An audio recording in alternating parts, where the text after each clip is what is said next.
Olá a todos, sejam bem-vindos à nossa segunda temporada da série A Revelação Cósmica. Vocês gostaram muito da primeira temporada, vocês pediram?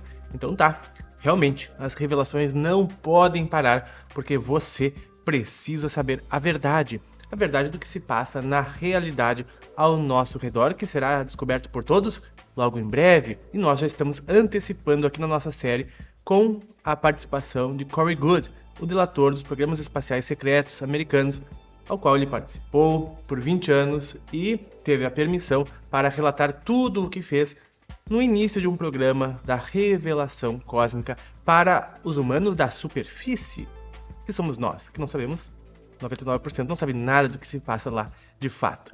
Então sejam muito bem-vindos, nós estamos começando a saber.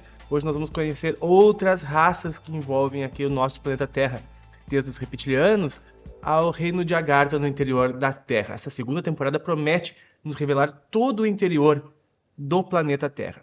Tu vai descobrir que lá é algo completamente diferente do que a nossa ciência hoje conhece. É como há 100 anos atrás, que se acreditava que o átomo era a menor coisa que existia no universo.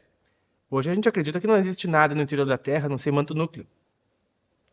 E tudo isso está para mudar de novo, porque tudo no universo muda, tudo se transforma, tudo evolui e os conhecimentos evoluem também. Então sejam muito bem-vindos ao primeiro episódio da segunda temporada.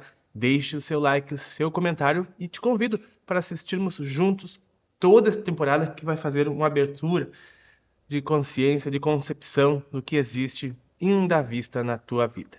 Então vamos lá, num novo formato aqui. Quero dizer que esta é uma produção da TV Gaia americana. Vou deixar aqui as informações e também as legendas do site oevento.pt. Então, vamos lá, vamos começar com a nossa segunda temporada neste novo formato aqui que eu organizei para vocês. Não posso colocar a imagem cheia, claro, direitos autorais, não é? O contato foi feito. Bem-vindo ao programa, sou David Wilcock e estamos nos divertindo aqui. Isso é todas as novas informações, mesmo para quem acha que sabe, eu acho que é como descascar uma cebola. E fica cada vez mais interessante. Estou aqui com Corey Goode e discutimos as informações que ele conseguiu por meio do seu trabalho no programa espacial, que é abreviado para a sigla SSP do inglês, né? Corey, o programa espacial, como algo assim começou? Se nossa tecnologia convencional parece primitiva quanto à viagem espacial, o programa teve ajuda? Teve alguma ajuda externa que permitiu o seu desenvolvimento? Na verdade, o motivo para ver uma vasta gama de tecnologias no programa espacial e aqui embaixo é que esta sociedade dissidente, o que significa isso? É uma sociedade que diverge da original, que tem é uma sociedade diferente, com tecnologias totalmente diferentes, dinâmicas sociais e sistemas de controle diferentes, que não se relacionam com as anteriores. É dissidente e agora existe fora e de forma independente. Qual é um exemplo de dinâmica social diferente? É um regime mais controlado, mais totalitário. Sério? Sim. A sociedade dissidente atual começou na Alemanha, desde os anos 20, mas especialmente nos anos 30. Houve uma sociedades secretas alemãs que fizeram muito trabalho interessante. Foram as primeiras que não separaram a ciência e o que a nossa ciência dominante considera assuntos espiritualmente esotéricos. Era tudo entrelaçado.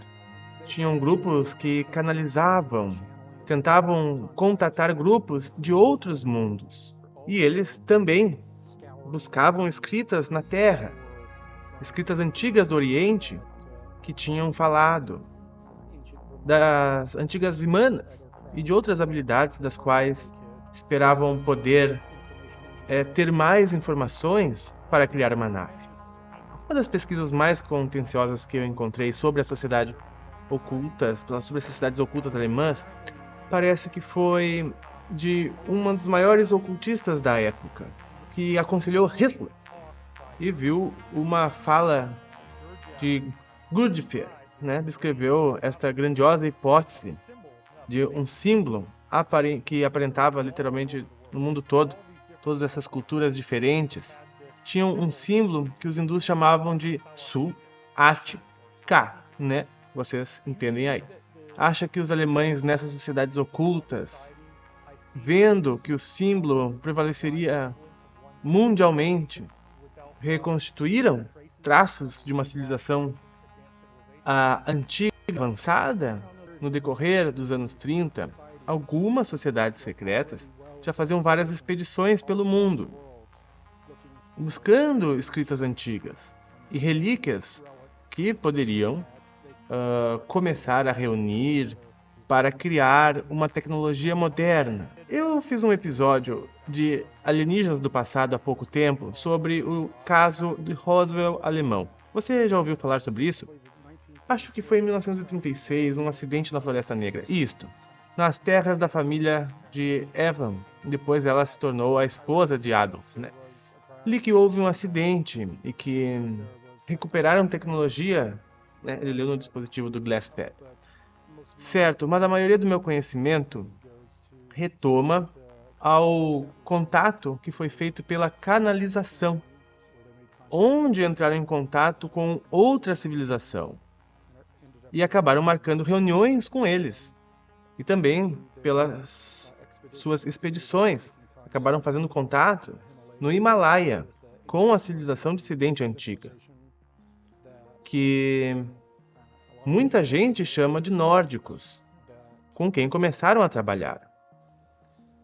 Trabalhavam com 2 grupos diferentes, que ajudaram a fazer isso. Bom, eu dou uma pausa aqui para falar sobre, que é muito interessante, a nossa ciência atual, ela descarta a outra ciência, porque ela vê a outra ciência ligada à religião. Nós temos, por exemplo, o espiritismo, que faz todo aquele contato, inclusive com as mesas, as pessoas em volta das mesas, e as próprias mesas geravam fenômenos onde respondiam perguntas inteligentes. De forma ainda mais inteligente que as perguntas, as mesas respondiam, comprovando fenomenologicamente a existência de algo além ali, que é científico, que é para se estudar, se pesquisar, porque é um fenômeno. Mas como está ligado a uma doutrina, porque o espiritismo se classifica como doutrina, foi classificado como religião. Então a ciência descarta a outra ciência.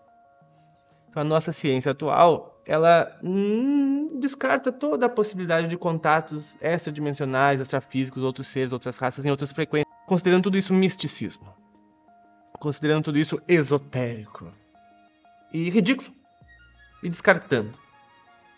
Ao que Corey disse, a ciência do programa espacial secreto não descartou nada disso. Fez contato com esses outros seres, adquiriu muito mais conhecimento, entendeu muito melhor como funciona o universo, a vida, as dinâmicas universais.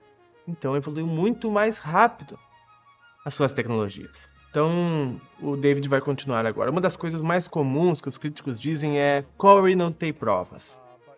Mas quando você descreve a canalização, temos aí algo que as pessoas podem pesquisar sozinhas. Não foi segredo, foi? Não, muita coisa está disponível. Eu acho que as pessoas escreveram livros sobre isso. Então, esta é a Sociedade do Vril. Isso, Maria Orzist pode nos contar o que sabe sobre a canalização? Se eles têm contato com algum grupo extraterrestre? Sim. Eles fizeram contato com uns grupos da Aliança Draconiana. E foi aí que eles desenharam um rosto de muita gente hoje diz que parecem com os Greys, ou os reptilianos, que se parecem muito com os Greys, só que lembram répteis. O grupo já estava aqui quando eles fizeram contato, ou o contato os levou ao nosso sistema solar. Os draconianos, segundo o tablet de vidro, o GlassPad, tinham estado aqui por pelo menos 375 mil anos. Achavam que a Terra era deles. Como eles são? De onde eles são? Qual é a história deles? Os draconianos são... A maioria das pessoas acha que é um grupo de reptilianos. Mas a Aliança Draconiana é feita de vários seres diferentes. a maioria deles tem uma espécie de sangue reptiliano. Alguns têm genética reptiliana. Acho que se pode dizer que eles são puristas genéticos. Eles gostam de ter seres na aliança que tenham genética reptiliana. Mas também houve outros insetoides associados com a aliança draconiana. Quando diz reptilianos, você está falando de um corpo humanoide? Sim. Mas com aparência de réptil? Isto, de réptil. Pele e olhos de reptiliano, estatura muscular, disposição, são muito agressivos. E o que muita gente pensaria que é um demônio. É daí que vemos muitas ideias de demônios. Do retrato deles na arte medieval. E você também disse reptoide. Diferente de reptiliano. Pode explicar a diferença? Sim, os reptoides parecem ter um maxilar mais estreito e a cabeça alongada. Isso parece... e olhos maiores. Eles parecem muito com o que as pessoas retratam como alienígena, o símbolo de Roswell. Bem-vindos, terráqueos. Sabe, o tipo de Grey. E a diferença entre um Grey e um reptiliano, sem dúvida, tem muito. Muitos seres diferentes, que acabam na categoria de Grey. Tem muita confusão com os Greys. Alguns tipos diferentes de seres que ficam nesta categoria. Então, por que o termo draconiano é usado para designá-los? Não sei a origem do termo. Não sei se o nome é algo que veio deles ou vem de algo mais antigo e derivado. Não sei de onde vem o nome. Já ouvi tudo o que tem na internet sobre as estrelas, Draco e tudo isso, mas não tenho certeza. Mas o termo Draco parece dragão, é verdade. E Drácula seria parecido também, mas não sei qual. É tipo o ovo ou a galinha, não sei qual veio primeiro. Aí entramos no que diz David Icke, imediatamente. Que você sabia, existem pessoas na Terra que são reptilianos e mudam de forma para parecerem humanos. O único tipo de mudança de forma que encontramos, quando interceptamos seres, foi feito por meio tecnológico. Certo. Então a ideia de que os ditos Illuminati são na verdade reptilianos, que se disfarçam de humanos e não são, de fato, não há nada que tenha encontrado no seu trabalho algo sobre isso? Não, não é nada que eu tenha encontrado. Bom, brevemente você tem falado dos aviários azuis, que lembram humanos misturados com pássaros. Agora falamos de reptilianos, também são assim. É o bioma que temos na Terra, ou seja, organismos unicelulares, algas, vegetais, plantas, mamíferos, peixes, aves, répteis. Este é um padrão comum para universos semelhantes à Terra na nossa galáxia? Sim. E parece que há há um modelo de humanoide. Certo. Então, diferentes seres que vemos na Terra podem evoluir para alguma forma humanoide segundo condições. Sim. E você diz que os Draco eram racistas interestelares e encontraram os outros que tinham evoluído. Não eram mais reptilianos ou insetoides. E esse era o grupo preferido deles. Certo. Ou eles interferiram geneticamente uns nos outros. Qual era o objetivo deles vindo aqui para começar? O que queriam no nosso sistema solar? Ou dos humanos na Terra? Conquistas. Expandir sua dinastia. Sua aliança draconiana era... Eles só querem expandir o império. Então as sociedades ocultas alemãs foram contactadas ou tentaram contactar os Dracos? Como isso aconteceu? Eles fizeram contato com este grupo conscientemente. Pela sociedade Vril? Isto. E você também disse que havia um grupo nórdico? As sociedades secretas alemãs tinham feito várias expedições quando estavam na área dos Himalaias. Encontraram um grupo de seres de aparência nórdica que se apresentaram como alienígenas, ETs. Na verdade, eram uma civilização dissidente antiga, que tinha existido embaixo dos Himalaias por milhares de anos. Embaixo dos Himalaias? Isto, e mais além, numa rede de cidades ligadas no subterrâneo. Eles tinham reconstruído a dita raça construtora antiga?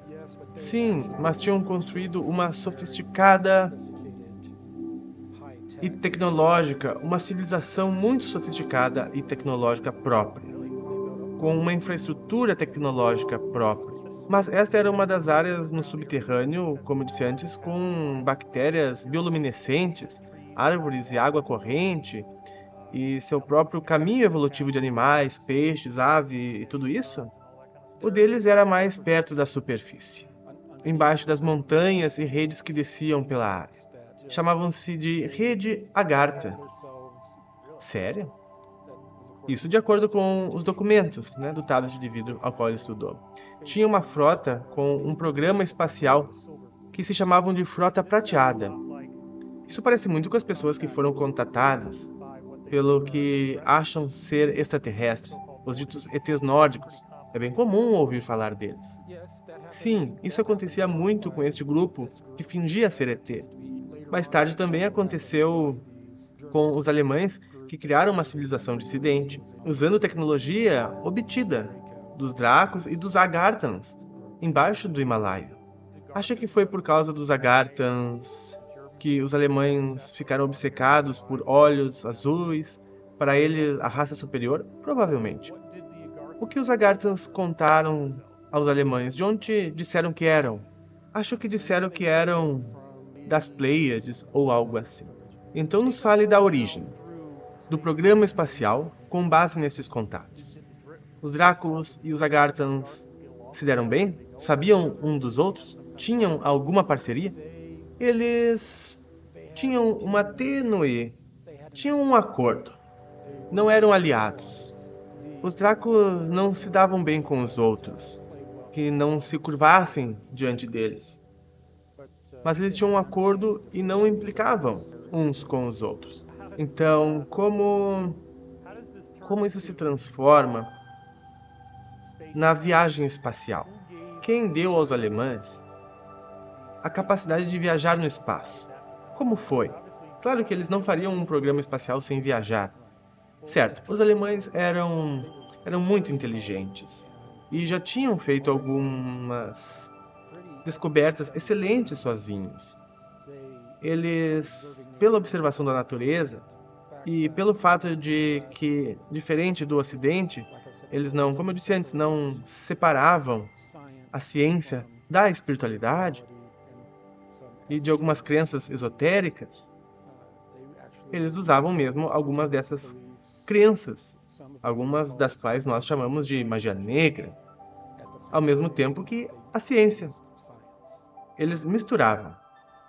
Isso lhes deu vantagem. Você já contou o trabalho de Victor Stauberg em algum documento? Sim, ele estudava os peixes, ou a truta que subia o rio acima. Subia pelas cachoeiras. Parece que Stauberg viu que havia um efeito antigravidade. Quando as trutas e salmões subiam 9 metros simplesmente deslizando. Sim, alguma informação de que Stauberg estava certo e que ele inventou mesmo algo real? Houve. Não só ele, houve vários. Cientistas alemães, poloneses e acho que outros que tinham ideias bastante interessantes, que tinham essas informações confiscadas e levadas às sociedades secretas. Os grupos de ETs como os Draco e os Agarthans ajudaram os alemães a aperfeiçoar isso? Ou desenvolver mais o que já estavam trabalhando? Sim. Já tinham começado a fazer dispositivos interessantes com base em certas escritas antigas e informações sobre Vimanas, criando o vórtice de Mercúrio, dispositivos eletrogravitacionais, que criavam uma tecnologia que escondia a gravidade. Quando diz vórtice de Mercúrio, o que quer dizer? Como seria essa tecnologia se a víssemos? Um cilindro de vidro com mercúrio dentro, que giraria em altíssimas velocidades e como um anel de vidro. Não, um cilindro de vidro, algo na vertical. Há outras vezes numa esfera, mas na verdade foi um cilindro, de cima para baixo. E eu dou mais uma pausa aqui, porque o nosso querido físico Nassim Haramein, famoso em unir a ciência e a espiritualidade, já disse e mostrou que em seus laboratórios ele já conseguiu controlar a gravidade. Fazendo o quê? Uma bola de cristal. Segundo ele, ao criar torque no plasma, um torque muito alto, e é exatamente o que o Corey aqui está descrevendo, criar um torque muito alto num plasma, num fluido de plasma, ele conseguiu anular a gravidade ao redor. Então, corroborando com as informações trazidas pelo Corey Goode, aqui na nossa série A Revelação Cósmica, segunda temporada.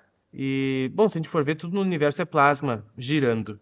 Faz bastante sentido também. Então, os cilindros girariam em altíssimas velocidades e receberiam alta voltagem. Isso causa antigravidade? Sim. E depois começaram a girar os pratos de cobre. Também. Sei que em um dos livros que eu li, que fala bastante de uma nave de sino, né? É o The Hunt for the Zero Point. Ele fez uma pesquisa originada. Então, você sabia que quando a primeira nave de sino foi construída e passou a operar, ao menos eles tiraram algum efeito disso? Não sei ao certo. Não lembro das datas e detalhes exatos do que li. Eles fizeram isso no começo dos anos 40. Certo. Lembro de alguns relatos que li sobre o sino. Lembro que tinham vários que amarraram e tinham se soltado as amarras e simplesmente sumido. Sério? É. E tinham outros. Era um processo científico, sabe? Supostamente alguns cientistas morreram porque se aproximaram demais. Houve explosões, houve muitos problemas para ela operar. Tinham pequenas hélices girando no mercúrio dentro do cilindro? Ou como se mexia? Que eu saiba, havia um cabo elétrico enorme que alimentava os motores de eletricidade. Eles giravam em rotações bastante altas e o mercúrio girava junto. Uma coisa interessante aconteceu. Algo com que lidaram mais tarde foi que descobriram que a alta eletricidade, quer dizer, altíssima mesmo, aplicada ao mercúrio, transformava-o em ouro. Mesmo? Como uma alquimia? Sim. E esses cilindros de vidro, transformavam o mercúrio num ouro com cor de coral. Isso era visto como um problema. Criar ouro era visto como um problema. Por quê? Por que importaria? Não queriam o ouro? Não. Precisavam de um metal líquido, que continuasse líquido, em altas temperaturas, girando várias vezes por minuto, e que conduzisse eletricidade por muito tempo sem mudar de estado. Acabaram criando um metal líquido diferente. Mas o que aconteceria com a nave se virasse ouro? Ela ficaria instável e cairia. Sério? Lógico. Muito interessante. Os Dracos ou os Agarthans ajudaram diretamente a melhorar o funcionamento da nave? A resolver o problema do ouro, por exemplo? Sim. Foi depois de terem chegado até certo ponto, nas conquistas tecnológicas e constantes relações diplomáticas com os dois grupos, que receberam ajuda científica na forma de contatos que vinham ajudar. Era quase como uma troca científica. Quando desenvolveram uma nave estável que funcionava e era antigravidade, eles começaram a formar mais uma espécie de sociedade dissidente da ditadura alemã ou da liderança alemã. E começaram a guardar mais segredo das coisas, a fazer coisas do seu jeito, está dizendo que isso não é necessariamente nazista? Não, as sociedades secretas da Alemanha? Não só... Isso, as sociedades acabaram criando o NAS. Não posso falar o nome aqui, pessoal. Mas o NAS se recuperou e não aderiu ao que queriam? Eu acho que estavam mais para um governo dominante que controlasse as pessoas. Eles queriam começar sua civilização dissidente, que nada tinha a ver com nenhum grupo, ter sua civilização, sua raça superior, seu programa espacial. Eles sonhavam alto. Em The Hurt 40.0, né, Zero Point, Nick Cook diz que os nazis chamavam o projeto de Cronos, que significa tempo. Ele disse no livro que isso, com base nos documentos que ele achou, que parece que o tempo ficou estranho quando começaram a brincar com isso. Você encontrou alguma informação assim?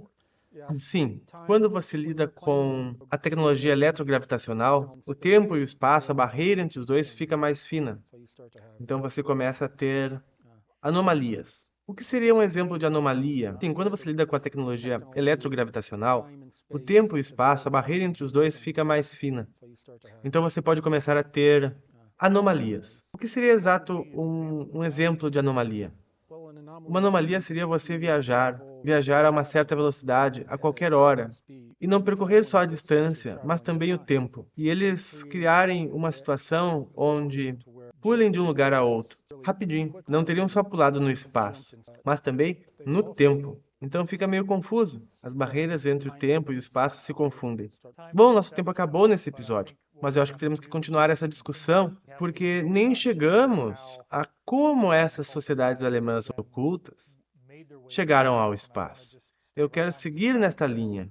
Então, no próximo episódio, vamos pegar esta discussão interessante e levá-la ao cosmos. E falar de coisas que, até conhecer o Corey, eu nunca tinha ouvido falar antes. É um dos maiores segredos dos informantes. Mesmo com informantes que sabem disso, não costumam nos contar. Vamos alcançar tudo no programa, porque, como você disse, a Aliança quer isso divulgar, e é uma grande honra tê-lo aqui para começarmos, trazer cada vez mais essa história escondida do século XX. É verdade, pessoal, eu espero que vocês queiram saber essa história escondida do século XX, que será revelada no 21. Agradeço a tua presença, nós nos vemos nos próximos. Um grande abraço e até mais!